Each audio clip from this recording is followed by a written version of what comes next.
Since its unification in 1866, the Italian state and society were still deeply divided. We have made Italy, now we must make the Italians, as Massimo d'Azeglio said at the time. An industrial north versus an agrarian south. Italy had a culture that went back over 1,000 years, going back to the times of the Roman kingdom. But today it was nowhere near the power level of Rome at any point in its history. It was a heavily divided nation. Not even a nation at all, as even after unification Italian citizens still held on to their regional identities and rivalries. The army was so bad, it in fact lost the conflict to the Empire of Abyssinia, whose soldiers fought with a literal bow and arrow. In the aftermath of the Great War, despite emerging from that struggle victorious, Italians felt betrayed by the Entente allies, as they got less than what they were promised. This became known as Vittoria Mutilata, mutilated victory. In the immediate aftermath, Italy went through the Biennio Rosso, a 2-year-long period during which left-wing activism reached its peak in the country. Desperate to prevent a Bolshevik-style revolution, the aristocracy and bourgeoisie scrambled to find someone to do it for them. To their luck, there were countless war veterans who united into combat unions, the Squadristi, who were closely associated with the still young fascist movement and the emerging National Fascist Party. However, despite successfully suppressing left-wing revolutionaries, it only gave the active fascist movement the opportunity to become the revolutionaries instead. In October of 1922, the Blackshirts, the paramilitary wing of the movement, went on foot to Rome in an attempt to take power for themselves. Fearing a civil war in the case of a forceful response, the King Vittorio Emanuele III ordered a stand-down from the royal army and offered the position of Prime Minister to the leader of the fascist movement, Benito Mussolini.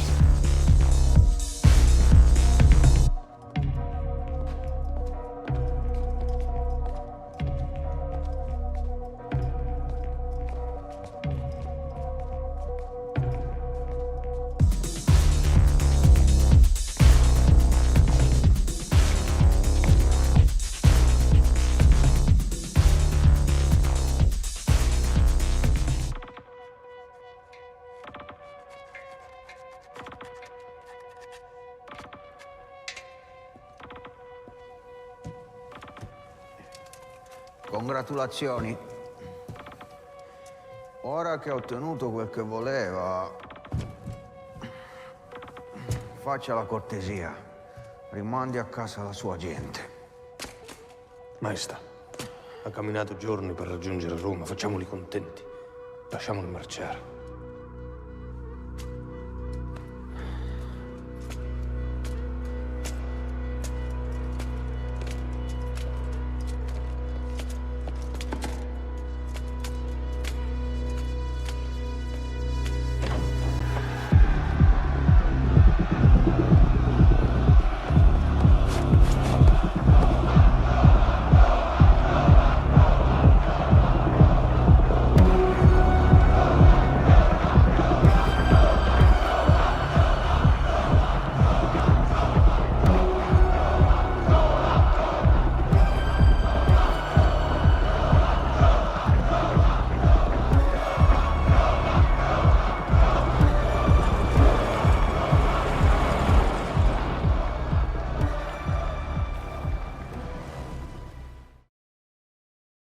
Onorevoli colleghi, la proposta del partito fascista è semplice ma efficace. Immagino. Come tutte le nostre iniziative.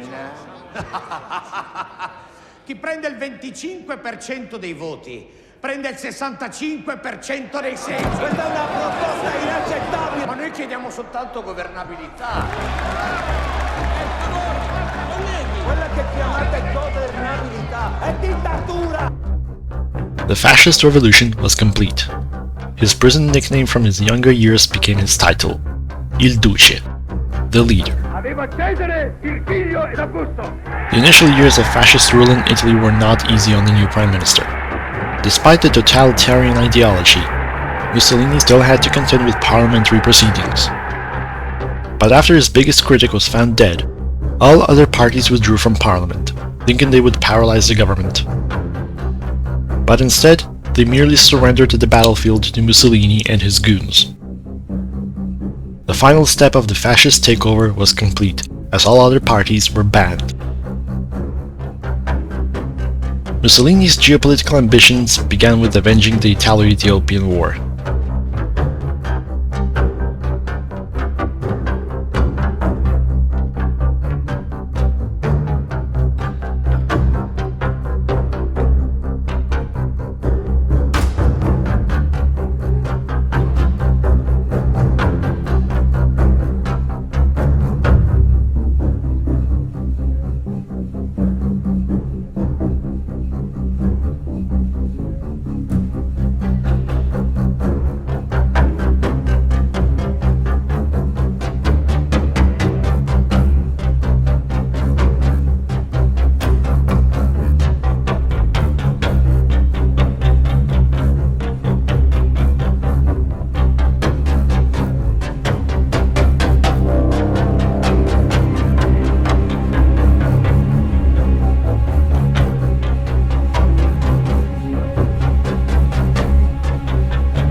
In April of 1936, the swift progress of the Italian army shocked the world, as the Ethiopian government did not even have time to appeal to the League of Nations, having secured yet another victory for the ideology.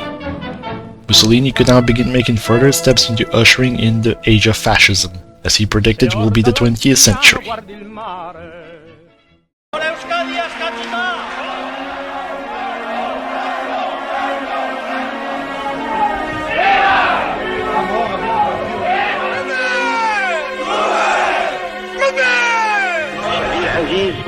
غدا إن شاء الله ستختلف.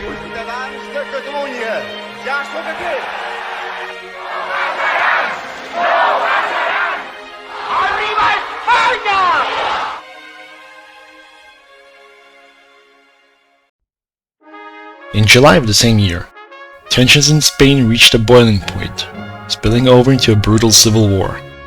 Two unlikely allies came together in support of the Spanish right in this conflict: Germany and Italy.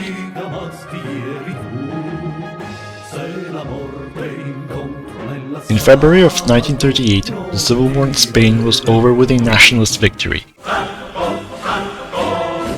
The next target were the Balearic Islands to acquire an advantage in the Mediterranean over France and Britain. However, Italy was not the only country with expansionist goals. In April, Germany annexed Austria, with the Italian army backing down from the government's previous promises to support Austrian independence, as nobody in the Italian high command was eager to fight the German army in the complicated mountainous terrain of the Alps, which almost completely covered Austria.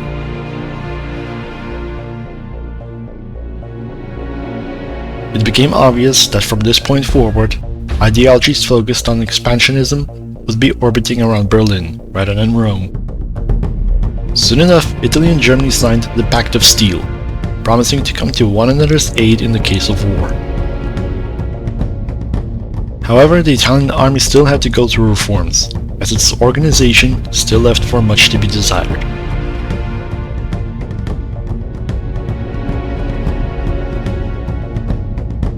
In October, Mussolini switched from the west to the east, to the Balkans. A series of demands were issued to the government of Yugoslavia, including allowing Italian military bases in the country, ceding the coastal province of Dalmatia and Montenegro, and the complete submission to the will of Italy. For a long time, the Italian state meddled in the politics of Albania, even making one of its politicians its king. However, he also had to step aside in favor of Mussolini's man, establishing Albania as an Italian subject. However, not everyone were happy with Italy's presence in the region. An anti-Italian insurgency rose up in Yugoslavia, but with support from the Italian state, the insurgency had no chance at taking their country away from the influence of Rome.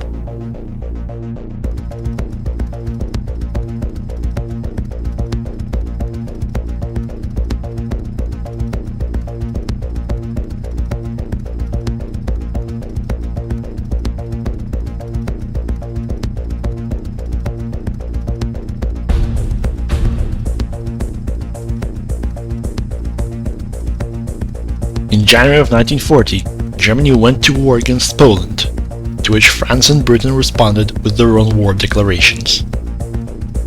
Europe once more was plunged into a new Great War.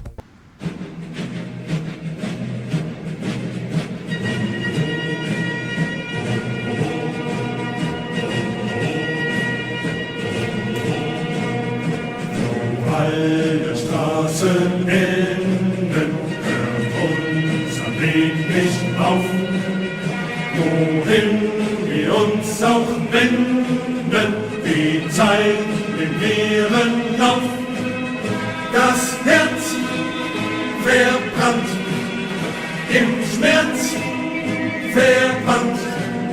So ziehen wir verloren durch das graue Niemandsland. Despite Germany's impressive performance in Poland, Italy was not quite ready for a war of such scale. While the West was distracted in Germany, the Royal Army of Italy began its preparations to invade Greece. On the 19th of June of 1940, the Italian army crossed the Greek border.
By February of 1940, Greece was finally fully occupied.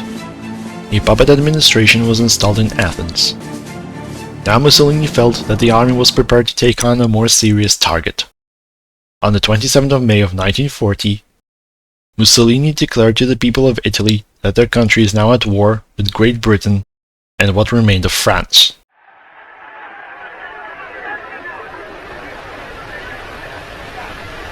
La dichiarazione di guerra è già stata consegnata agli ambasciatori.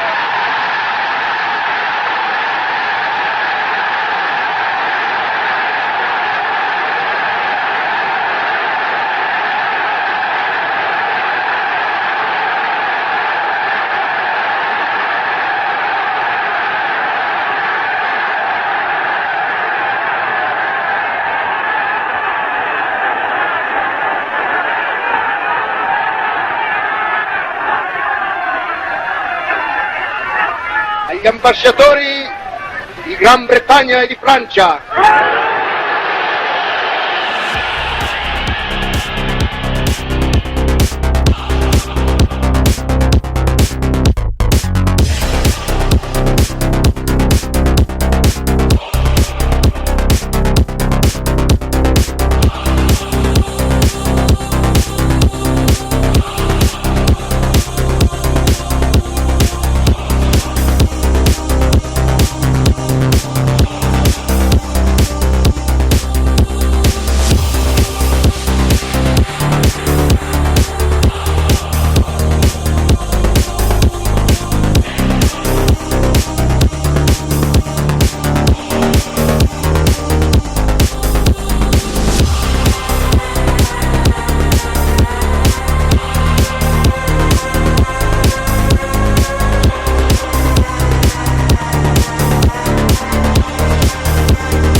British Egypt had fallen.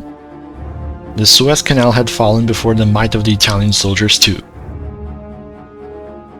However, Mussolini was greatly humbled when a British force landed in northern Italy, owing to the fact the Italian navy had been severely battered in the months since Italy went to war with Britain.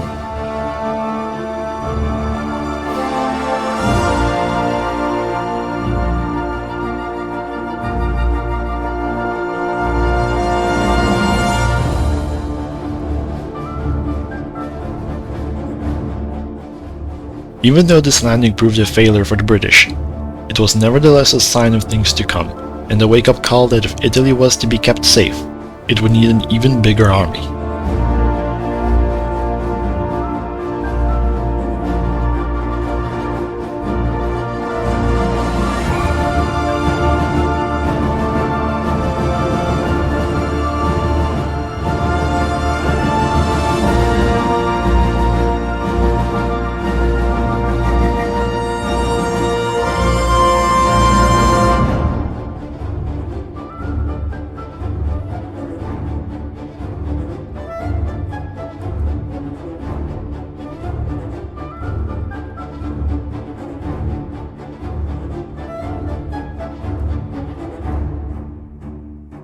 In August of 1942, Tel Aviv was put under siege.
The fall of this city proved that the battle for the Middle East was lost by the Allies, as now the Italian army had a good jumping off point for further offensive operations.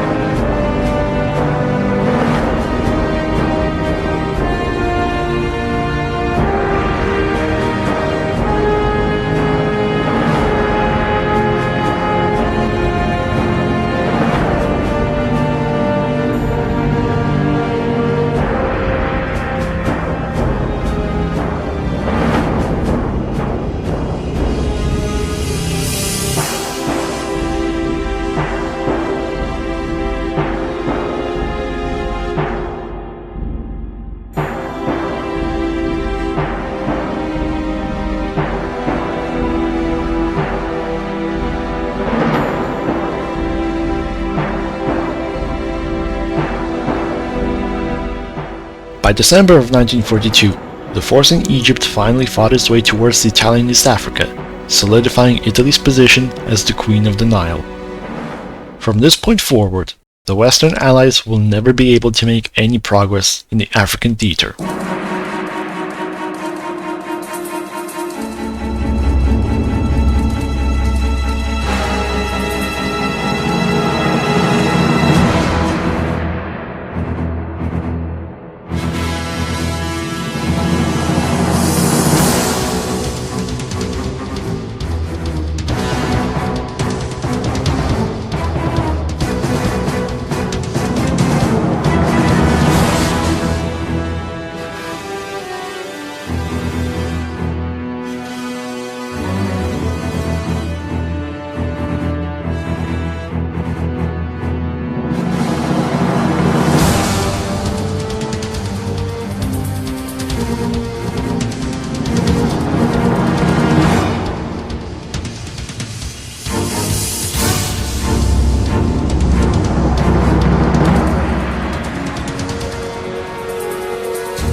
After securing the Middle East for the most part, Mussolini ordered an invasion of Turkey, justifying it with preventative measures to ensure that the Turks do not buy up Allied weapons in order to hit the Italian army in the back while they are busy holding back the enemy all along the periphery.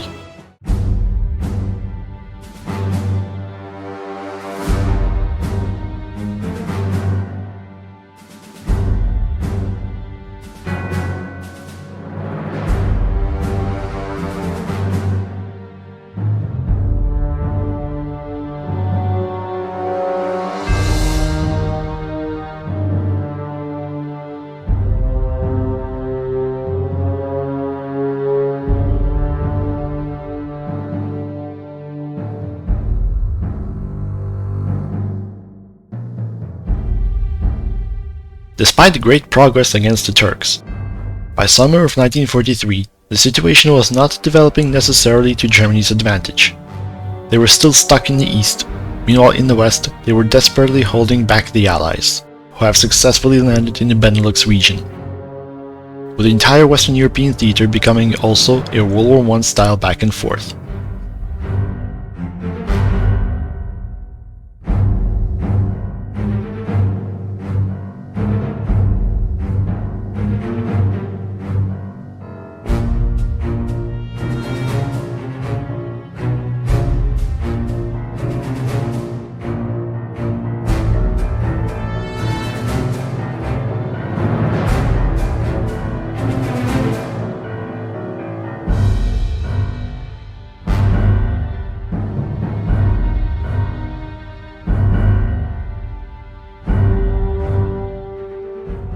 On July the 29th, Turkey capitulated to the combined fascist coalition. Graziani's army that took down the entire African and Middle Eastern garrison of the British Empire was promptly ordered to redeploy to Western Germany to aid in their defense.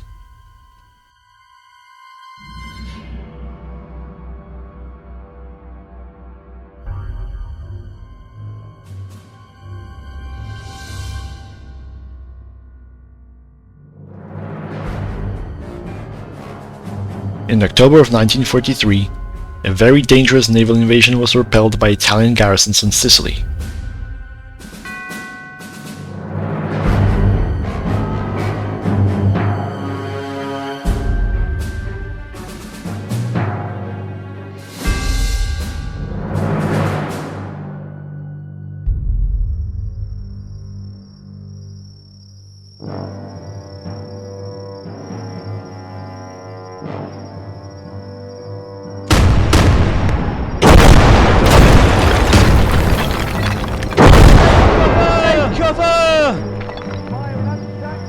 Fire! Anti-tank gun! Enemy unit! Ahead! Fire! Anti-tank gun ahead! Fire!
Fantastic, we got him!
Despite the successful counterattacks, this showed that the Allies were only growing stronger and more audacious.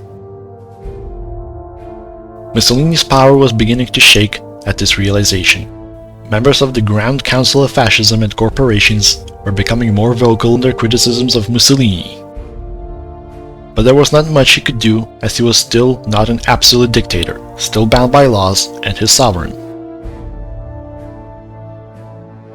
It was becoming obvious that the British and American fleets will have to somehow be shut inside the Mediterranean Sea. But in order to do this, the Axis armies would somehow need to reach and occupy British-controlled Gibraltar. However, a naval landing was not an option, as the landing force would be blown out of the water by the superior enemy fleets. Therefore, it would have to be taken by land. But everyone in Rome understood that Spain, under their caudillo Francisco Franco, would never allow any foreign army to pass through, or join such a venture, as Spain heavily relied on food imports from Britain.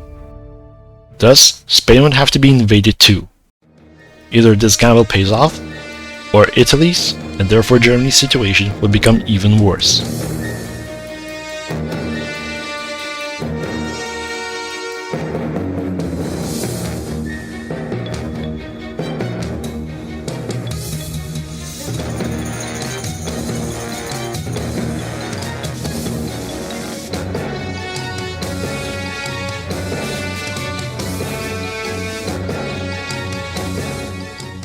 During their venture into Spain, the Royal High Command did not notice the complete loss of Sicily to the Americans and the serious landing of the British. Even though Tuscany was taken back, Sicily was now forever lost. Mussolini's credibility was becoming further undermined by his inability to protect the core of the Italian Empire. The Ground Council was now more blatant in its confrontations with the Duce. Another such incident, and they will have to intervene directly.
In January of 1946, Danish forces have landed in Rome.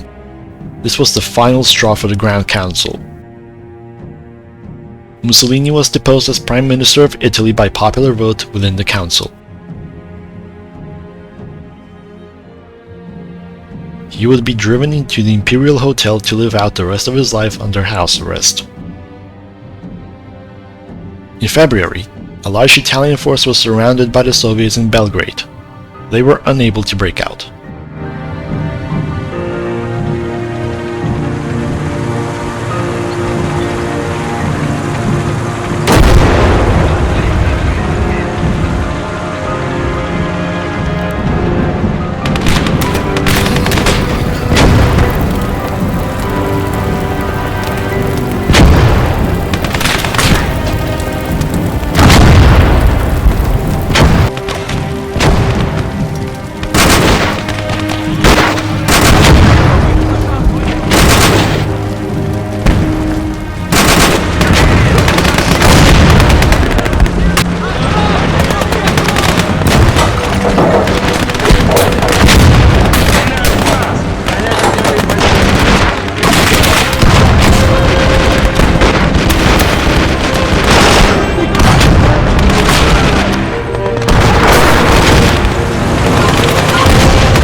The same month, Germany surrendered unconditionally to the anti-Axis coalition. Italy was the last country standing between them and the downfall of fascism. Unexpectedly for everyone in Rome, Switzerland joined the Allies, allowing enemy forces to flow in massive numbers into the north of the peninsula.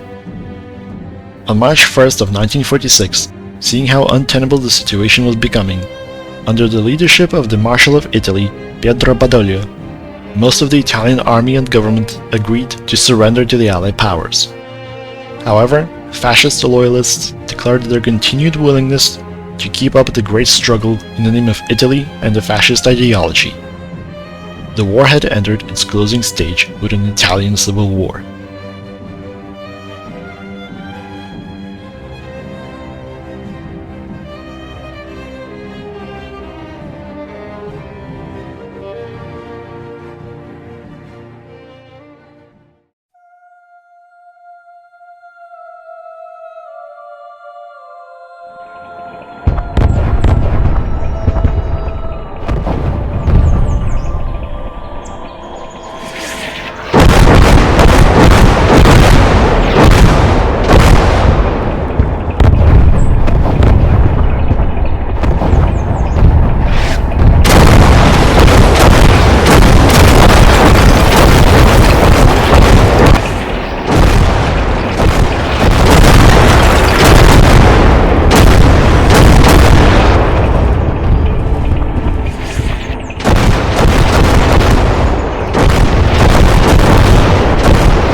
Just a week later, the Republican fascists finally saw reason and surrendered.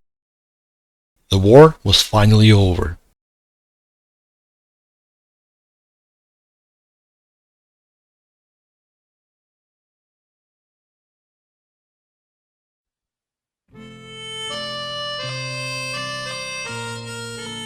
Europe was now forever different.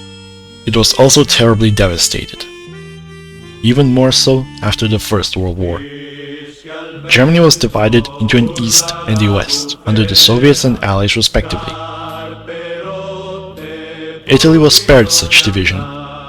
However, despite the Italian state having lost the war, the Italian people greeted the soldiers returning from the African theater as heroes for all ages.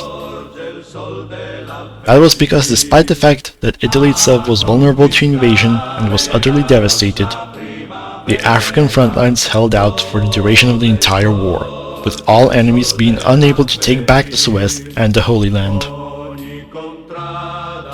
Italy was also spared ideological projects, such as denazification in Germany. To some extent, this helped the ideology of fascism to stay alive in the eyes of Italian youths who were now growing up on stories of the heroes of Africa, that the heroes of Africa were betrayed. As for the founding father of fascism and former Duce of Italy, he perished during the Civil War, when an aerial bomb landed with a direct hit on the Imperial Hotel. In the distant future, in the 1970s, long after even the monarchy was abolished, these youths would become radicalized adults, ushering in what would later become known as Years of Lead. Throughout this decade, far-right neo-fascist terrorist activity would rock the nation with assassinations of public officials and left-wing activists. Many decades later, researchers will find that these terrorists would be most active in the same regions of Italy where the original fascists were back in the 1920s when they were only beginning their first steps towards coming to power. But unlike the original fascists, these neo- and post-fascist movements, like the Italian social movement, would fall apart over time, with tricolor flame arising out of it, which would then itself flounder and become the foundation for New Force, which to this day remains a marginal and irrelevant movement. Sventolando la rossa sua bandiera, vittoriosa.